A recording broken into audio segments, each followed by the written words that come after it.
very often before the pandemic, we would be very low on beds. Staffing, we know what staffing has been like for in terms of nursing numbers, and they've been going down over the years. And once the pandemic had hit, those referrals became much steeper. There was a lot of discussion around kind of planning around a surge of mental health referrals post lockdown and following the first lockdown. Um, there doesn't seem to have been a continued effort on that surge planning, and we're seeing those subsequent surges now. Very often we do not have any available beds for children that are at significant risk in the community and need to have a hospital bed.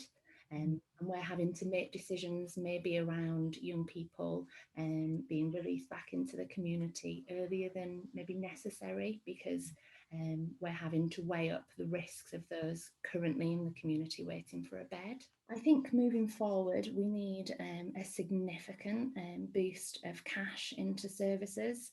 I'm hearing quite a lot at the moment about what's going to be happening education wise, and we can see that the current government's plans around that are inadequate. But I'm not seeing about kind of how they're going to be able to top up the support that children and young people missed during lockdown in terms of their speech and language input.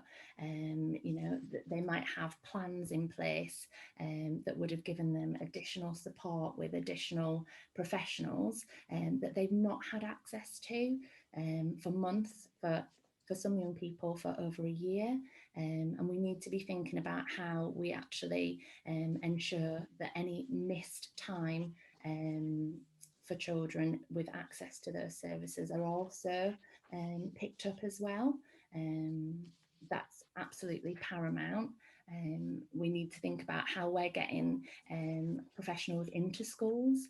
There's still a lot of issues around professionals visiting schools because of obviously infection control measures, but children with for instance, children with autism find it really difficult maybe to access the support that's been offered online. So we need to be thinking about other ways that we can make sure that children get the support that they're entitled to.